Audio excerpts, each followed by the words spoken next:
family. I have a unique blood type, and it was this whole process. But this was the first time that God really shook me, like, I'm going to give you another chance. Because if it was my time to go, that would have been the moment to take me. And so I went through that whole process. I sat down, and this is where my favorite scripture comes into play, 2 Corinthians 12:10, because Paul was talking about his vision, and he was boastful. And he really wanted God to stop the pain that he was causing on him.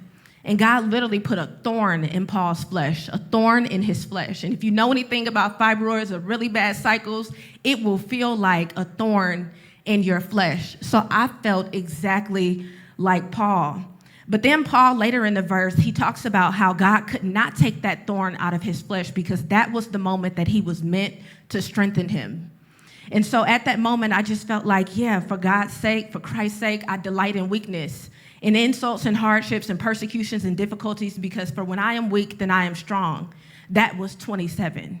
I made it through that moment, and I continued to do what I wanted to do. Now, you know how God gives you a second chance, and then you like, okay, God, you get me through this, I'm not going to do that again, and then you go a couple weeks, and then you go right back to doing it again because you forget what it felt like 2 weeks ago.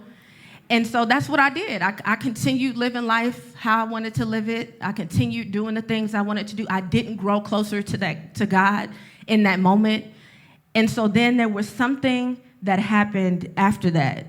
I realized I had people that were standing in the gap for me while I was distracted.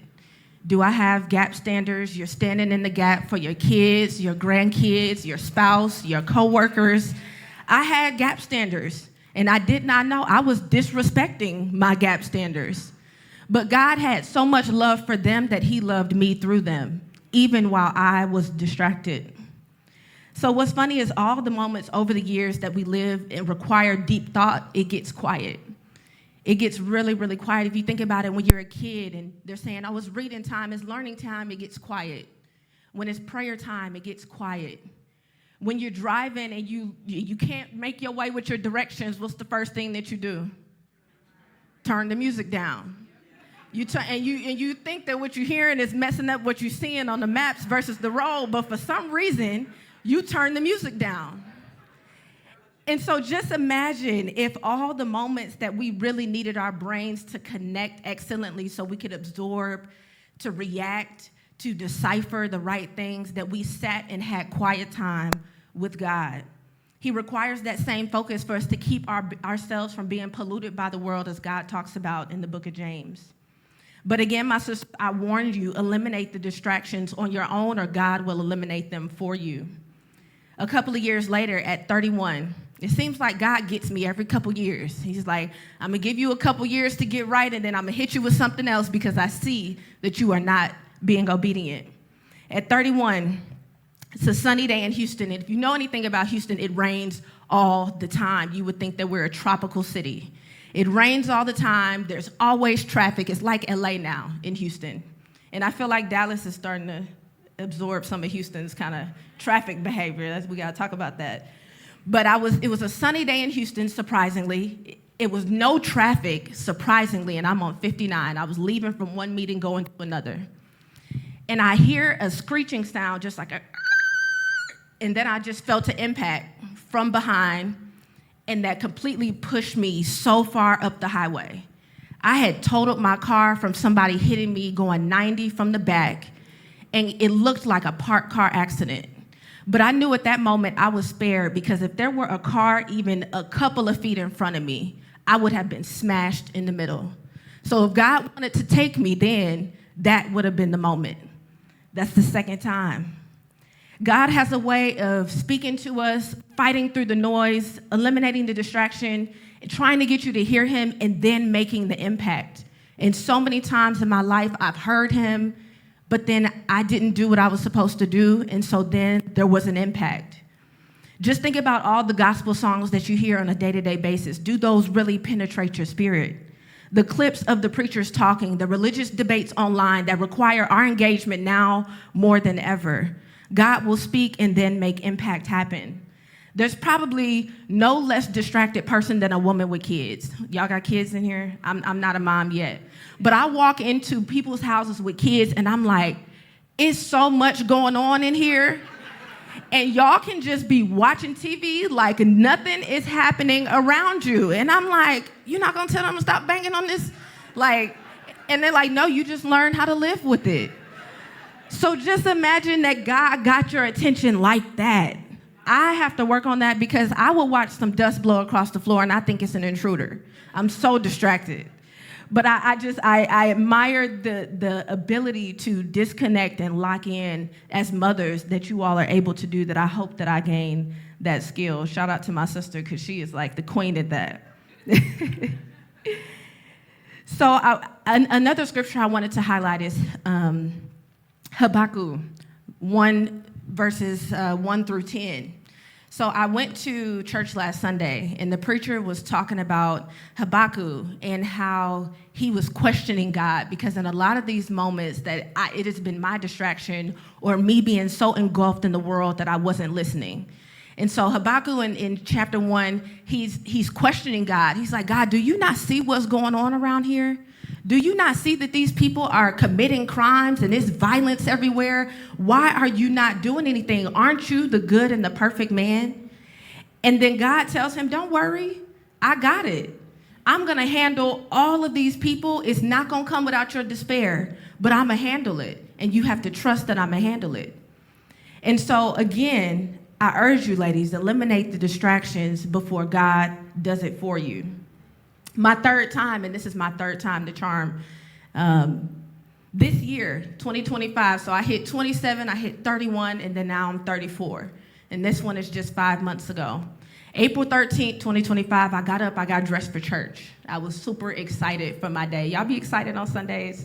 I be excited on Sundays because I really like the church that I go to, and it's a vibe. So I was excited for my day, but then after church, I also was super excited because I was playing in my first flag football game in 8 years. Now, I know y'all don't know me, but those of you right here that know me for a little while, flag football has been my thing since college.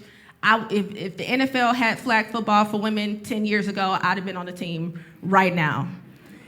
So I was gonna have a great time in worship, and I was gonna play in my first flag football game in 8 years, and I was gonna have a great day. That was my expectation. But that morning I got up, I was playing my gospel music, getting ready for church.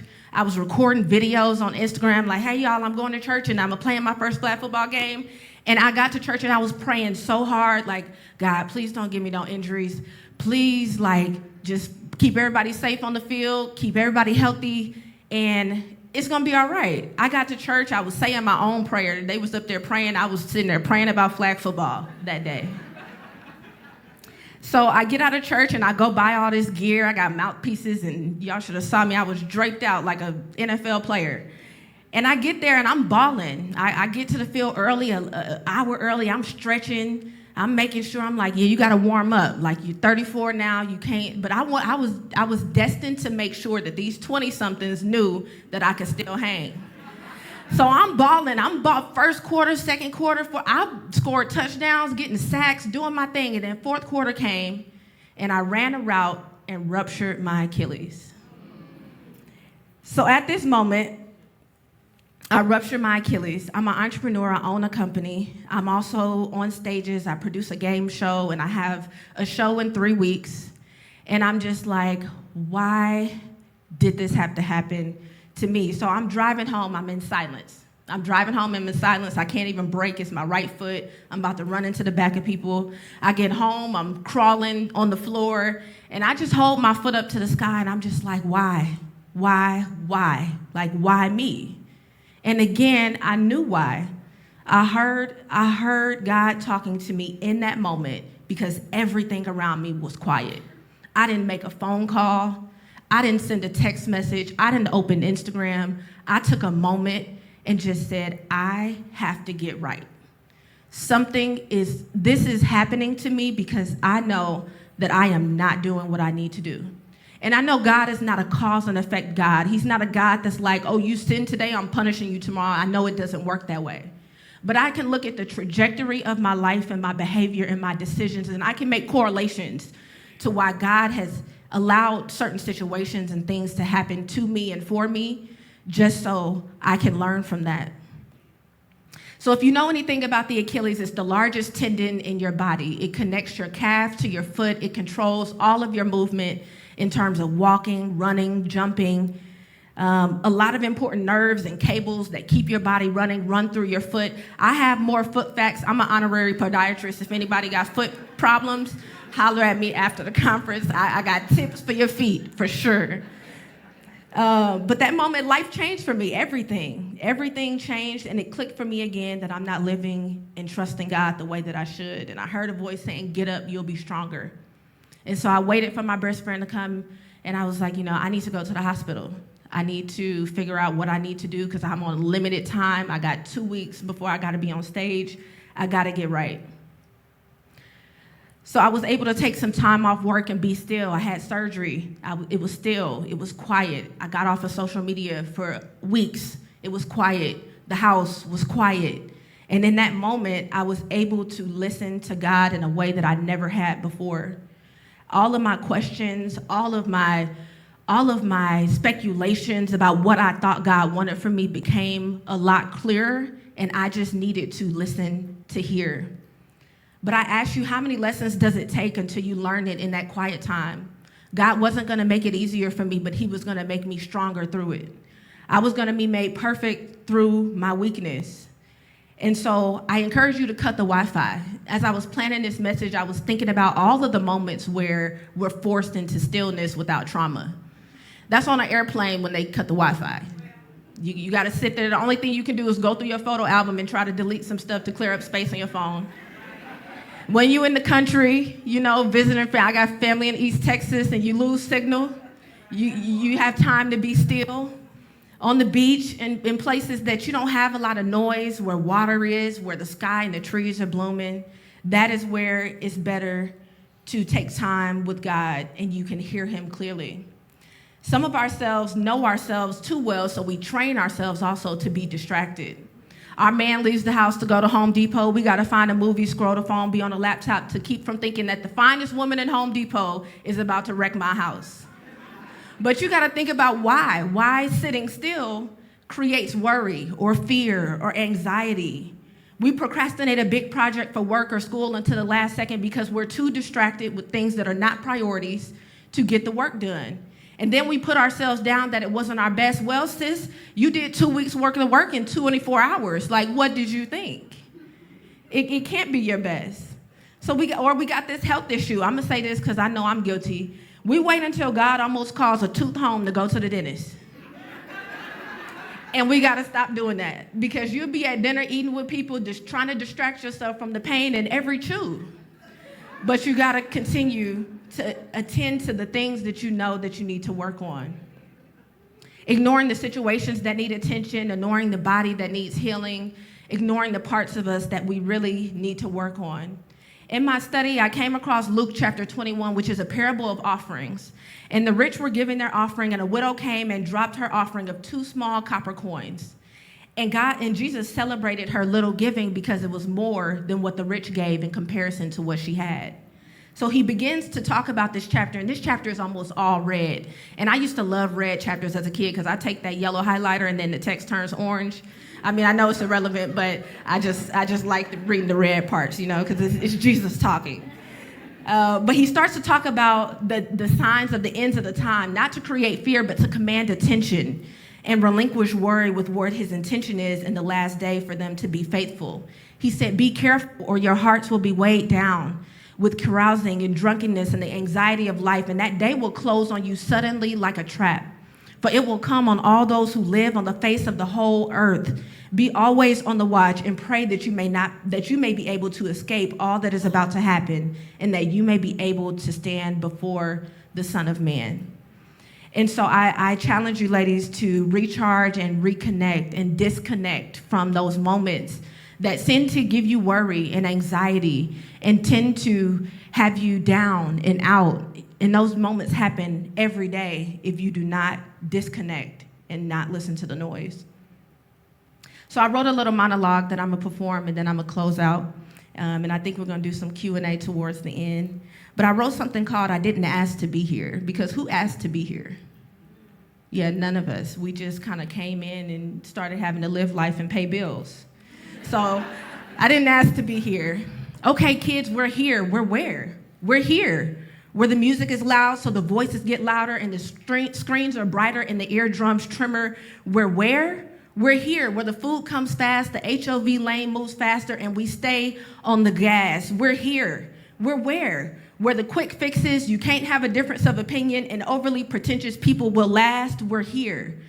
But here, you'll be distracted.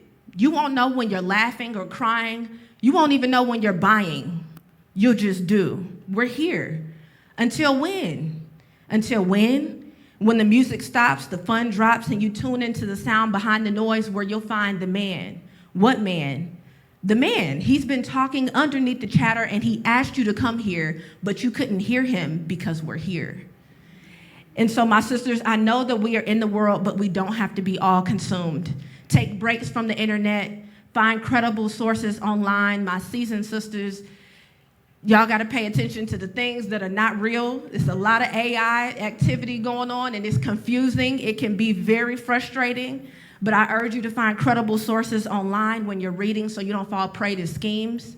Be in tune with yourself to know when things are off with your body, with your mind, and your spirit. And the only way to do this if you practice eliminating distractions before God eliminates them for you. Thank you.